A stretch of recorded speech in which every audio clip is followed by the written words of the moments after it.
Bon matin tout le monde! Bon dimanche 7 mars, la veille du 8. Bon matin, je suis contente que vous soyez présents, que ce soit là. J'ai chaud ce matin, alors peut-être que vous me voyez un petit peu. J'ai chaud. euh, disons que ça a été bousculant à rentrer en onde ce matin. Alors, bon, la pression est haute. On va se calmer, je vais me calmer, je vais dédramatiser les choses, alors... Bon matin, je suis très contente que vous soyez là. Bon dimanche, prenez le temps de vous installer tout doucement, tranquillement. Bon, je vais faire de mon mieux, bien sûr. Oh, attendez, je vais juste m'assurer que j'ai fait tout ce qu'il fallait pour pas que je m'entende en retour. Voilà, et puis, ah ben oui, tout est parfait. Donc, évidemment que c'est dimanche, jour du soleil, et puis il est présent de ce temps-ci. Oh, que ça fait du bien au moral, ça fait du bien à notre tête également. Et puis ça fait du bien au cœur et au corps. Je ne sais pas si vous avez remarqué que nos fameuses plantes à l'intérieur, parce qu'en ce moment, elles apprécieraient peut-être pas d'être à l'extérieur, nos plantes intérieures en ce moment, quand elles voient le soleil, là, elles sont un petit peu folles, eux autres aussi. Elles prennent de l'expansion. Alors, c'est pour montrer comment le soleil à l'extérieur, mais aussi, évidemment, à l'intérieur de nous est important. Alors aujourd'hui, évidemment, la veille du 8 mars, considérée comme étant la journée internationale de la femme, on en parle évidemment dans quelques instants, on parle aujourd'hui de, en fait, principe féminin masculin, le fameux yin-yang, en lien avec les choix. Alors bon matin tout le monde, je vous vois arriver. Merci d'être là. Laissez-moi juste voir si je peux faire quelque chose. Laissez-moi juste 2 petites secondes de concentration pour voir si... Ah oui, ça fonctionne. Bon, ok. Alors, restons concentrés de façon bien précise. Donc, évidemment, moi, je commence toujours, puis probablement... Ah, puis moi aussi, je vous embrasse. Probablement que vous aussi, de votre côté, vous aimez bien allumer votre petite bougie du dimanche. Tu sais, c'est un peu comme notre petit rituel à nous, notre petit moment à nous. Alors, ben, ce matin, j'allume notamment la bougie. Puis là, j'ai changé d'allumeur. Ah oui! J'avais pas le goût de revivre cette même situation-là. Alors, bon, premièrement, sachez que j'allume cette petite bougie-là. Commencez, c'est une chose à la fois en ce moment. Alors, avec une petite flamme haute, c'est-à-dire droite, ce serait intéressant. Donc, premièrement, sachez que cette petite flamme-là, ben, je l'allume pour chacune d'entre vous, chacun d'entre nous également, ben, tout simplement pour continuer à apporter cette petite lumière à l'intérieur. Parce que des fois, ben, il fait beau faire soleil à l'extérieur, ben, des fois, on a des moments plus tristounets, bien sûr, d'une part. Cette bougie également, ben, je l'ai allumée pour une amie qui célèbre aujourd'hui, elle va se reconnaître, son anniversaire. Alors, belle, bonne journée de bonne fête, comme je dis souvent, d'une part. Et évidemment, cette petite flamme, elle est dans un but de pouvoir apporter, je dirais, de l'espoir, de l'amour, de la lumière et surtout de la paix. Ben oui, parce qu'on est plusieurs, je m'inclus en ce moment, bien sûr, à être témoin du départ de certaines personnes que nous aimons. Alors, la famille, les amis, vous allez vous reconnaître, c'est pour nous, cette petite bougie-là. On clôt le sujet. Je me suis préparé quand même une petite arme si jamais c'était nécessaire. D'ailleurs, en passant, bon, évidemment, vous aussi, probablement que vous avez eu une seconde vie, hein, une vie précédente dans cette vie-ci toujours, bien sûr, parce qu'on est plusieurs de la même génération à avoir expérimenté, je dirais, la relation amoureuse à plusieurs reprises, bien sûr. Alors, en ce qui me concerne, moi, je me suis mariée à l'âge de 19 ans, imaginez, en 82. 19 ans, mais j'étais tellement prête. C'était tellement pour moi une manière de m'épanouir, puis de prendre en quelque part mon envol, d'une part. Puis je me rappelle, parce que bon, vous me connaissez, puis les amis, les membres de la famille, ils savent que je suis quelqu'un de très sensible, hyper sensible, supra-sensible, bien sensible. Bien évidemment qu'on on pourrait signifier que, bon, je suis émotive, bien sûr, entre autres, et je l'avoue, je suis braillarde, dans le sens que J'ai besoin pour moi, puis d'ailleurs, ça fait partie de mon métier, puis probablement ça fait aussi partie, et j'en suis consciente, de mon équilibre. Parce que c'est tellement facile pour moi de ressentir ce qui se passe chez les autres que si j'arrivais pas à trouver un exutoire, donc à libérer l'émotion, ben, ça pourrait être un petit peu plus problématique, bien sûr.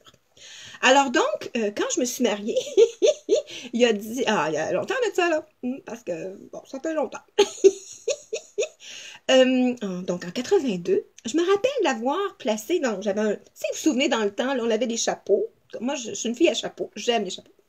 Avec une petite voile là, cute, cute, cute, puis un petit voile simplement, mais avec une robe blanche qui était un petit peu campagnarde. En tout cas, je l'aimais beaucoup, mais j'avais surtout des manches. Et j'avais glissé gentiment des papiers mouchoirs dans les manches en me disant, c'est sûr, c'est certain que je vais pleurer. Alors, au moment où on est arrivé donc à cette cérémonie religieuse-là, vraiment c'est à l'église à ce moment-là, ben, il a fallu qu'on arrête la séance de photos parce que c'est pas moi qui pleurais. C'était premièrement mon mari à ce moment-là. Il pleurait tellement, il avait les yeux rouges tellement qu'il était juste émotif. Puis là, ben, pendant la cérémonie, c'était mon père et mon beau-père qui, tout le long de la cérémonie, pleuraient, mais ça n'arrêtait plus. Puis, nous, les filles, les femmes, donc ma mère, ma belle-mère, moi, entre autres, on regardait nos hommes en disant « Hé, on pensait que c'était nous autres les broyants! » Entre autres. Puis évidemment que, ben, je vous parlerai du mariage tantôt parce que ça fait partie aussi bon, de certaines cultures, mais il y a des principes de base féminins et masculins. On s'en parle tantôt, bien sûr. Alors ça aussi, hein, ça fait partie quand on parle du couple à l'extérieur. Hein. L'homme, la femme, le principe féminin, masculin. Attention, quand on parle de couple, ça pourrait être également deux hommes, deux femmes, bien sûr.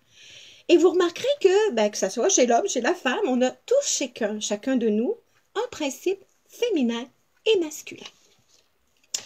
Ben, c'est ça dont on va parler aujourd'hui. Parce que, bon, premièrement, là, sachez que, bon, demain, le 8 mars, est considéré en fait comme la Journée internationale des femmes. En fait, c'est vraiment officiel en quelque part, là, selon l'ONU en quelque sorte. Puis pourquoi cette journée-là aurait été donc dédiée au 8, le 8 étant une forme d'équilibre en quelque part. Hein. Dans le tarot, on parle de justice ou de force, ça dépend du tarot en quelque part, mais c'est toujours comme une forme d'équitabilité, d'équilibre en quelque sorte. Sachez que cette journée internationale de la femme, donc, c'est surtout dans un but de lutter pour le droit des femmes et surtout la réduction des inégalités par rapport aux hommes. En vous puis moi, là, on ne devrait pas en avoir besoin de ces journées-là. Ça, c'est comme Noël. Hein? Noël devrait être tous les jours. Puis la journée de la fête des mères, la fête des pères. En fait, une façon de rendre sacré notre quotidien. Mais des fois, on a besoin d'avoir ces petits rappels-là pour nous rappeler, c'est quoi de le dire, que c'est important, puis qu'on n'est pas toujours égaux avec soi, avec les autres également, mais principalement avec soi. Sachez que, en fait, déjà en 1909, c'était quand même un petit bout là, le 28 février aux États-Unis, on avait également initié ce mouvement-là, donc sur une journée internationale, entre autres, et c'est en Russie soviétique qui a été le premier pays à officialiser un jour férié, mais non chômé en quelque part, donc un jour férié où tout le monde reconnaissait tout ça, mais ils n'étaient pas obligés de travailler, donc en fait, ils étaient obligés de travailler cette journée-là, c'est ça que je voulais dire, en 1921, quand même. Et il semblerait que ce sont les Nations Unies en 1977 qui a confirmé cette situation-là. Ah ben, on est content. Mais là, quand on parle du fameux équilibre, hein, le couple extérieur, intérieur en quelque part, puis on se rend compte que ben, nous, les filles, souvent on était habituées à prendre les choses en main. On nous a souvent appelés des germaines, des personnes qui gèrent puis qui mènent, ça se peut. Puis j'avais une élève à un moment donné qui nous a sorti le mot germicide, qui gère, qui mène, puis qu'en plus qui décide. Mais pourquoi qu'on est comme ça? Non, les femmes, les hommes, en certains cas, là, on ne mettra pas un sexe sur ça. Mais au fond, la personne qui est contrôlante, qui veut contrôler absolument tout, ben c'est parce qu'en fait, elle se sent contrôlée, bien sûr, mais elle ne veut pas nécessairement savoir comment faire, ou elle ne sait peut-être systématiquement pas comment faire, justement. Toujours une question d'équilibre là-dedans, parce que le but, c'est, on fait confiance, mais en même temps, on veut s'assurer qu'on est en sécurité, puis on ne sait pas toujours comment. Hmm? Et puis évidemment que ceux qui sont de ma génération, donc dans les années 60 entre autres, ben, vous vous souvenez que ben, c'était rare de voir nos papas, entre autres, par exemple, s'occuper de nous. Ils nous gardaient dans le temps, tu sais. Ils n'étaient pas avec nous, ils nous gardaient d'une part. Puis ça arrivait souvent qu'on voyait, entre autres, les mamans qui disaient, bon, tasse-toi, là, je vais le faire, tant qu'elle va pas savoir comment le faire, je vais le faire. Puis on est un petit peu comme ça, nous, quand on veut, par exemple, peut-être plier des serviettes, entre autres, ou, tu sais, bon, on aime ça que ce soit fait de notre manière. Puis on a à apprendre aussi, en quelque part, à s'abandonner, à faire confiance à l'autre aussi. Puis peut-être, justement, trouver un équilibre à l'intérieur de nous, parce que c'est pas l'autre qui va nous donner cet équilibre-là. Hein, souvent, on a envie d'être en couple, que ce soit, bon, comme je vous dis, homme, femme, deux hommes, deux femmes. Ça se peut qu'on ait besoin d'être en couple et qu'on a le goût de ça. Parce qu'en fait, on veut trouver ce qu'on appelle un complément dans notre vie. Et dans les faits, c'est un supplément. La personne dans notre vie devrait être un supplément. C'est-à-dire, elle bonifie notre relation avec nous. Parce que souvent, on s'attend à ce que l'autre comble nos besoins, mais des fois, on ne sait même pas c'est quoi nos besoins de façon précise. Et là, c'est là qu'on peut, évidemment, ou devenir dépendant, dépendante, ou encore, au contraire, être complètement indépendant. Mais sachez que quelqu'un qui est indépendant, c'est quelqu'un qui est dépendant. Le but, c'est d'apprendre à être autonome. C'est-à-dire qu'en fait, que chacun, dans notre couple intérieur, principe féminin et masculin, je reviens à ça dans quelques secondes, puisse être en harmonie en quelque part. Évidemment qu'on peut être en interaction avec les autres. Hein, on a tous besoin de l'un et des autres, bien sûr. Mais il y a quelqu'un qui a dit ça il y a 2000 ans. Aimez-vous les uns, puis vous aimerez les autres après. Parce qu'on n'a pas appris ça en tant que tel. Puis hier soir, justement, tard dans la nuit, parce que j'ai eu des drôles de nuits ces derniers temps, me suis réveillée pendant la nuit, puis je me suis mis à écouter un film. Je me rappelle pas du titre, en fait, en ce moment, mais il est sur grand écran à la télé. Vous irez voir si vous voulez. Je me souviens pas du nom, en fait, mais c'est un film français qui signifie justement qu'au tournant de 1968, il y a eu une belle révolution où les femmes qui étaient en fait, en quelque part, très... qui avaient des rôles et des, je dirais, des rôles, des obligations, en quelque part, absolument prendre soin du mari, de pouvoir s'occuper de la famille au complet. C'était leur devoir, c'était leur rôle. Puis d'une façon assez stricte également, avec une façon de se tenir également, puis éventuellement, avec le temps, dans le film, il y a toutes ces choses qui changent en quelque part pour dire, mais je peux pas être bien en couple à l'extérieur si je suis pas bien à l'intérieur de nous. Puis on a été témoins dernièrement, évidemment, de tous ces gestes de violence, entre autres, des violences envers les autres, envers soi également. Alors ça aussi, hein, peut-être que c'est temps dans l'année où on est en train d'apprendre à se regarder, agir et réagir. Puis en même temps, de réaliser en fait que les choses ont changé, bien sûr, en tant que société, en tant qu'humain, parce que c'est nous qui formons quelque part cette société-là. Puis il y a des choses à changer, bien sûr, encore, hein, parce qu'évidemment, cette violence, ce mal-être inconfortable est encore présent, bien sûr. Un mal-être, c'est rarement confortable, mais bon, inconfortable en quelque sorte. Puis quand on parle d'équilibre, il y a un livre qui est, un livre plutôt, c'est parce que je viens de voir les livres au grand écran, je vous le montre tout de suite. Je ne sais pas s'il y en a qui connaissent ce livre-là, qui est l'éducation familiale. Je l'ai gardé. Parce qu'en fait, d'une part, c'est un livre qui a été écrit en 68. Puis je me suis dit, je vais toujours le garder. Parce que, premièrement, c'est de là qu'on vient, nous, hein, de notre génération à nous. Puis j'ai toujours voulu le garder pour mes petits-enfants, petites filles, petits garçons, pour dire, voici ce que vous avez acquis, ce que vous pensez être acquis en ce moment, évidemment, qu'on voit de plus en plus, et c'est tout à votre honneur. De voir nos enfants, par exemple, s'occuper des enfants autant que les mamans, les papas, c'est intéressant, ça fait du bien ça, parce que c'est un peu comme ça qu'on change les choses, graduellement, puis des fois ça va très très rapidement, puis ça devient ancré, parce qu'en quelque part, évidemment, on voyait pas ça souvent, en tout cas à notre époque, nos papas qui nous promenaient, par exemple, dans un landau, dans une poussette, on voyait pas ça. C'était, voyons, on peut pas faire ça, là. D'autres choses à faire dans la vie. puis maintenant, ben, ça fait partie de la vie en quelque part, là. C'est quelque chose qui est un équilibre et c'est notre responsabilité, bien sûr, d'encourager ça. Puis de pouvoir se féliciter, parce que je dois avouer que quand je lis ce livre-là, à l'occasion, il y a encore évidemment de beaux principes de vie. Puis on nous rappelle également que quand ben, le mari revient du travail, ben ça serait intéressant de lui laisser une bonne demi-heure, peut-être une heure pour se reposer, parce que le pauvre, il a travaillé fort. Puis je me souviens, moi, il y a quelques années de ça, j'avais besoin de faire la traduction pour notre ami Rinpoché, donc moine tibétain, la tradition bonne, qui justement annonçait ça. Puis moi, je faisais la traduction pour lui. Puis j'avais rajouté pour nous, les femmes également, hein, les hommes, là, quand on revient du travail, peut-être qu'on pourrait se laisser un petit temps. Et puis, ben, j'avais oublié qu'il voyait dans l'énergie. Puis même s'il parlait pas français, il voyait bien ce que... Il avait peut-être pas traduit exactement ce que lui avait signifié. Puis il avait regardé un collègue qui était là en disant, je pense qu'elle n'a pas traduit exactement ce que c'était, puis avec un sourire en disant, mais oui, ça s'adresse évidemment aux femmes qui s'occupent de leur homme, mais les hommes aussi peuvent s'occuper des femmes, bien sûr. Puis on avait discuté ensemble un peu parce qu'évidemment, nos traditions étaient largement opposées. Là, on parle de 2003 quand même. Et on avait échangé par la suite et il m'avait signifié que ben, ça l'avait fait réfléchir en quelque part. Et même dans des programmes d'éducation, entre autres au monastère, donc qui s'occupe hein, d'une école spécialisée, entre autres au nord de l'Inde, en fait, il privilégiait maintenant aussi l'éducation des filles, souvent plus chez les filles que les garçons. Parce qu'il avait compris que ce changement-là se faisait également par la femme, le principe féminin, bien sûr. Et c'est là, quand on parle d'équilibre, il y a un chiffre, c'est ça que je voulais vous dire tantôt. Il y a un chiffre qui est le 8. Ah, c'est le parfait équilibre entre le ciel et la terre, entre ce qui est à gauche, à droite. Hein. Et si on prend ce 8-là puis qu'on le coupe en deux, on remarquera que ça fait 2, 3 qui se regardent.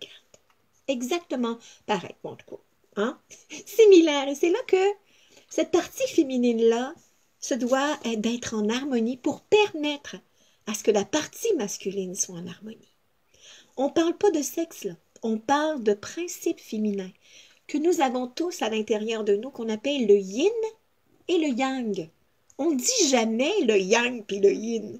C'est toujours le yin et le yang, partie féminine et masculine. Puis, c'est intéressant parce que, bon, premièrement, on a parlé tantôt de mariage. Hein? Puis, dans les faits, là, le principe féminin devrait être toujours à la gauche du principe masculin. Donc, dans la vie de tous les jours, nous, les filles, on devrait être à la gauche de notre conjoint. Et que ce soit donc un couple du même sexe, alors dans ce cas-ci, il y aura toujours un des deux qui sera plus féminin ou plus masculin. C'est dans l'ordre des choses. Regardez bien.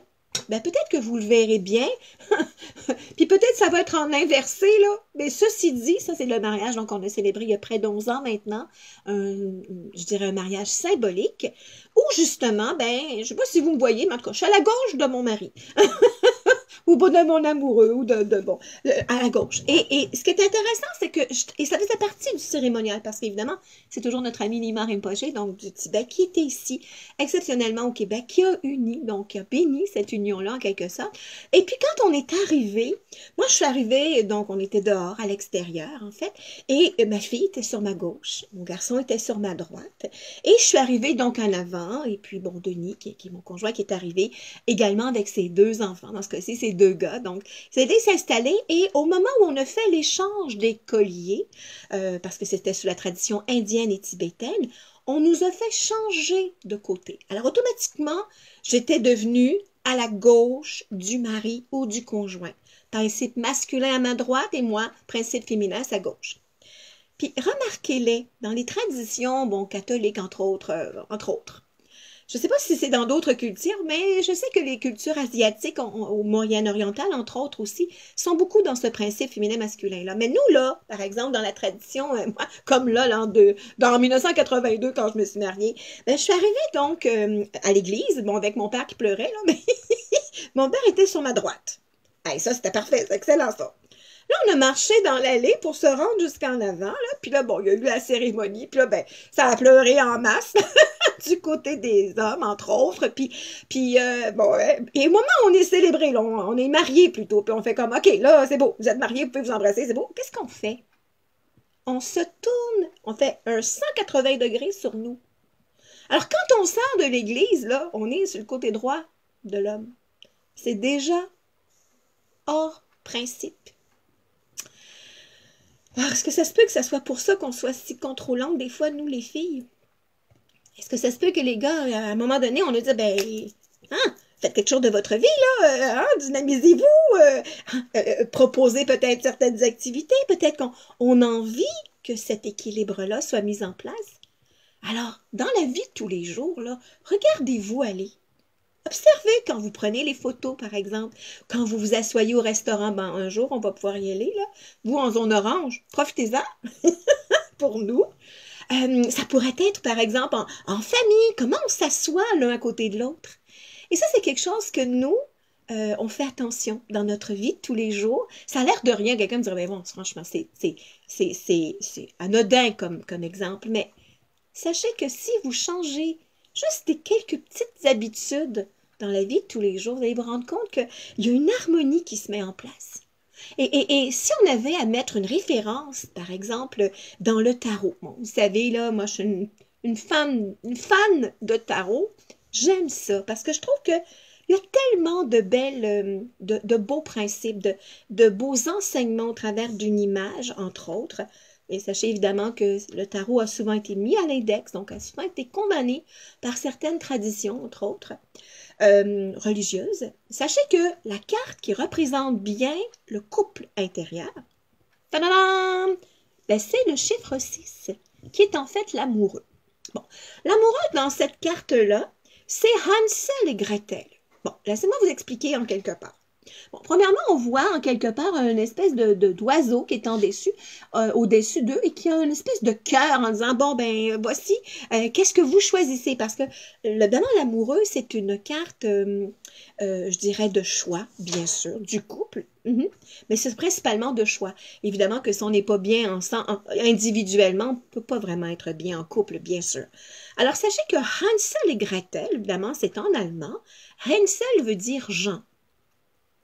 Si vous remarquez, dans certaines traditions religieuses, du côté catholique, en fait, on voit souvent Jean, qui est bon, le bien-aimé, entre autres, du Maître Jésus, mais il n'y a pas de barbe. Et parce qu'en fait, il représente dans les faits le principe féminin dans un corps d'homme. Et Gretel, ça veut dire Brigitte. Et Brigitte, c'est le contraire. Hein? C'est guerrier un peu, le mot Brigitte, en quelque le prénom. Attention, ça ne veut pas dire que vous êtes agressif pour autant. Mais Brigitte, hein? On le sent là. Et dans les faits, c'est le principe masculin dans un corps de femme. Alors, c'est toujours encore une fois une façon de faire un équilibre dans notre vie, d'une part. Et si on regarde le tarot traditionnel, parce qu'on se rappelle que le Hansel et Gretel d'ici fait partie donc du tarot de l'enfant intérieur, et entre autres, ça c'est le tarot de Oswald qui est beaucoup en lien avec, bon, évidemment, la tradition ancestrale du tarot. On voit un jeune homme, qui a les deux pieds d'un côté comme de l'autre. Il ne sait pas trop sur quel bord il s'en va. Évidemment qu'il y a un ange, genre Cupidon, au-dessus de lui qui dit, bon, ça serait le fun que tu tranches, là, puis que tu choisisses en quelque part. Mais encore une fois, on voit, il a le choix. Ou il s'en va avec la femme qui est sur sa gauche, ou sur sa droite. Lequel on veut? Alors, ça revient toujours à faire des choix, à se choisir, puis peut-être être à l'écoute de ses propres besoins. Puis on est d'accord qu'on est plusieurs en ce moment, puis peut-être depuis longtemps à, oui, mais je ne sais pas qui je suis, moi. Hein? Que je suis bien parce que l'autre est là. Je suis heureuse parce que ça donne un sens à ma vie d'être avec quelqu'un. Bien sûr, c'est parfait. Mais au bout de tout ça, le but, c'est d'honorer ce qu'on appelle le féminin sacré en soi. Puis le féminin, c'est le principe, en fait, qui fait que on apprend à être à l'écoute. On apprend à recevoir. On apprend à se connecter à la terre également, parce qu'effectivement, là, il n'y aura pas de vie si, évidemment, il n'y a pas de semences, bien sûr. Mais s'il n'y a pas non plus le réservoir pour recevoir cette vie-là, on pourrait dire ça comme ça. La partie féminine, ou du moins le côté, le principe féminin, c'est aussi tout ce qui est la douceur en quelque part, qui est tout ce qui est en lien avec l'expression. Et exprimer, c'est-à-dire en fait de pouvoir dire voici qui je suis, dans ma différence, dans mon originalité, dans peut-être une forme de marginalité. C'est en fait une manière de pouvoir se reconnaître, bien sûr. Et il n'y aura pas de partie masculine ou de principe masculin en harmonie si le principe à l'intérieur de nous qui est féminin est complètement à l'envers, complètement en discordance ou en disharmonie. Principe féminin et masculin. Alors, ce qui fait que quelquefois, puis je ne sais pas qui s'est levé un matin, il y a un jour, là, puis qui a signifié que ben, les hommes n'ont pas besoin de, ils n'ont pas le droit de pleurer. Ils sont censés d'être forts puis d'être solides. Ça fait partie pendant longtemps, bien sûr, de ces traditions-là. Je sais pas comment ça se fait, pour quelle raison, en quelque part, mais sachez qu'être fort, c'est pas juste ne pas pleurer, au contraire. C'est d'être capable d'exprimer cette sensibilité-là, bien sûr. De l'exprimer, de la communiquer, de trouver des mots pour le dire, pour être entendu, pour être écouté. Et ça fait partie du principe féminin, bien sûr. Il y a quelques années de ça, bon, vous savez, j'ai été à plusieurs reprises, donc à 6 fois en Inde, entre autres, puis j'ai été témoin, entre autres, d'une funéraille qui était plus d'origine musulmane, parce qu'évidemment, il y a plusieurs traditions en Inde, il n'y a pas juste hindouiste, entre autres. Pardon. Et je me rappelle qu'on avait vu, en fait, le corps être transporté par les membres de la famille, en fait, sur une route comme ça. Et nous, on était donc témoins de ça, parce qu'on a croisé ces gens-là sur la route où est-ce qu'on était. Et on était curieux de voir qu'il n'y avait que des hommes qui faisait partie de cette cérémonie-là. On ne sait pas si c'était un homme ou une femme dont on fêtait les funérailles, mais chose certaine, c'est que c'était très solennel. C'est très protocolaire, je dirais ça comme ça, en tout cas très rigide de façon précise. Il n'y avait pas de femmes au niveau donc des vêtements, il n'y en avait pas. On pouvait reconnaître donc que c'était que des hommes, mais il y avait derrière des femmes qui étaient toutes vêtues de noir et qu'on appelle les pleureuses. Puis nous, on avait été comme estomaqués de voir que ces femmes-là, là, elles avaient de la peine, mais pleuraient, mais pas juste pleurer. C'est qu'elles prenaient de la terre, là, puis jetaient partout, là, comme un geste d'hystérie pour nous. Hein, en tant qu'occidentaux, on fait comme, ben voyons donc. C'est comme impressionnant, mais c'est en même temps même bouleversant quelque part. Puis, en regardant cette scène-là, on a compris que les hommes n'avaient aucune émotion, n'avaient pas le droit de transmettre leurs émotions. Ils n'avaient pas le droit de pleurer. Point final à la ligne. Mais que ces émotions qu'ils n'avaient pas transmises, c'était les femmes, les pleureuses, que j'appelle des fois les braillardes, comme moi je suis à l'occasion, comme plusieurs d'entre nous, parce qu'on est touché par les choses et c'est important de dégager cette émotion-là. Ces femmes-là, en fait, en suivant le processus, donc je dirais le corps et je dirais la cérémonie religieuse, prenaient sur la terre l'émotion qui avait été transmise, qui avait été vécue en quelque part par les hommes qui transportaient le corps en avant, mais qui n'avaient jamais osé exprimer l'émotion. Et d'ailleurs, selon la tradition donc hindoue, donc on parlait de Varanasi, donc dans un autre voyage indien, bien sûr, Varanasi qui est Bénarès, entre autres, qui est en fait, on appelle une ville sacrée. Donc c'est même un honneur de mourir à cet endroit-là et d'avoir la crémation donc des cendres. J'en parlerai éventuellement si vous voulez. Mais ce qui est intéressant, c'est qu'au fond, lorsqu'on fait la crémation du corps, c'est vraiment à plein jour devant une foule, en fait, à l'occasion, ou il y a des fois des personnes qui font partie de la famille, il n'y a pas de femmes non plus. En tout cas, du moins, est-ce que nous, on était témoins de ça? On avait parlé au guide en disant, mais pourquoi? Il n'y a aucune femme. Et on nous avait dit non, parce que les femmes pleurent trop. Alors, est-ce que pour créer un équilibre chez nous, en tant que femmes et hommes, est-ce que ça se peut qu'on ait nécessairement besoin de libérer l'émotion? Eh bien sûr! Alors, trouvons des moyens, peut-être cette semaine, de pouvoir avoir un exutoire, on pourrait dire ça comme ça, mais qui est serein, qui nous crée une harmonie. Alors, des fois, ça pourrait être juste de prendre soin de certaines personnes, toujours évidemment sans s'oublier. Peut-être en quelque part, ça pourrait être une manière de dire, mais je fais des choix. et je fais des choix pour moi. Bien sûr que ces choix-là, on ne prend pas des décisions, on fait des choix. C'est un petit peu plus doux. Quand on prend des décisions, c'est souvent avec un côté rationnel et mental, tandis que quand on fait des choix, comme dans l'amoureux, ben c'est toujours avec son cœur, en tout cas du moins, sachant également que ces choix-là peuvent bien sûr déranger certaines personnes autour. Mais oui, et quand quelque part on le fait et on le fait pour le bien, pour les bonnes choses, la bonne cause en quelque part, qui est en fait de répandre cette énergie d'amour, de lumière, d'espoir et être en paix avec ces choix-là, bien sûr. Alors, évidemment, il y a plein d'autres affaires que j'aurais aimé vous parler aujourd'hui. On va s'en garder un petit peu.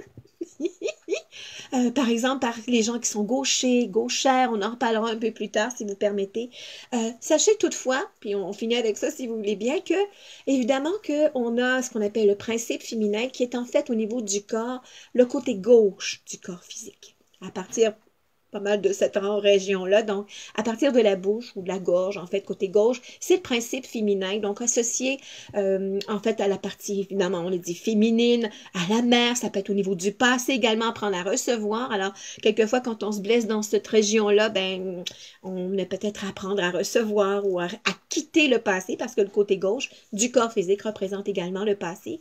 Puis, évidemment, le côté droit, donc, du corps physique, bien sûr, ben, c'est le contraire. C'est le parti masculine. Donc, ça peut être associé au père, au principe masculin, bien sûr, à l'avenir, à l'action en quelque part. Donc, regardez ça de façon peut-être un petit peu plus éclairée. Puis, il y a un geste universel qui nous amène en fait à joindre ces deux parties de nous-là, ou les deux hémisphères, le gauche qui gère le côté droit, puis l'hémisphère droit qui gère le côté gauche.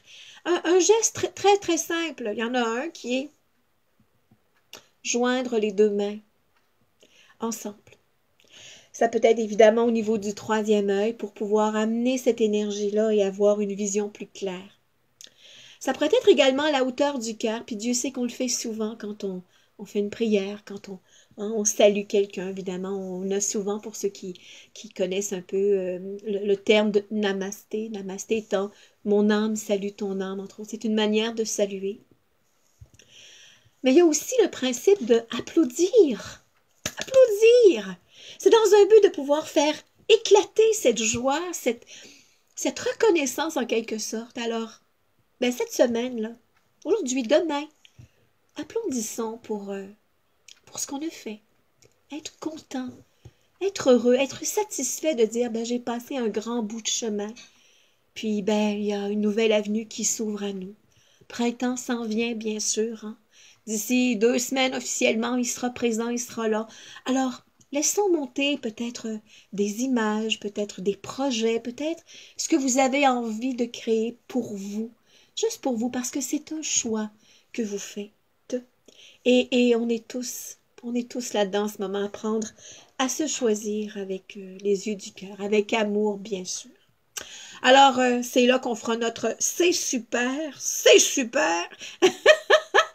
de façon encore plus consciente aujourd'hui pour dire, ben rayonnons, transmettons cette énergie d'amour à soi, aux autres également, puis, oh, ça fait tellement du bien de se retrouver le dimanche.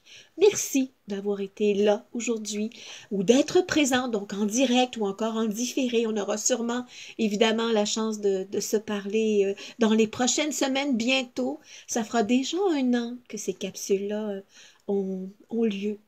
Et puis, c'est toujours un beau moment. C'est un peu comme ce moment de rassemblement qu'on appelait la messe à une certaine époque. Et puis, évidemment, qu'il a fallu composer autrement, quelles que soient les traditions, quelles que soient les religions, quelles que soient les croyances. On a tous une même force divine à l'intérieur de nous. Et ce principe, principe féminin et masculin, ben, c'est ce qui nous unit, bien sûr. Alors, allons-y pour notre c'est super, ouais, qu'on puisse vous entendre. Allons-y. C'est super. C'est super. Ouais. C'est super. C'est super. Yeah. Ouais. Hey, vous êtes beau, bon. Meilleur à toutes les fois. Et c'est super. C'est super. Ouais. Merci tout le monde. Beau dimanche. Rappelons-nous que cette capsule-là, elle était dédiée à un ami. Merci tout le monde. Je vous embrasse. je vous aime et puis à dimanche prochain.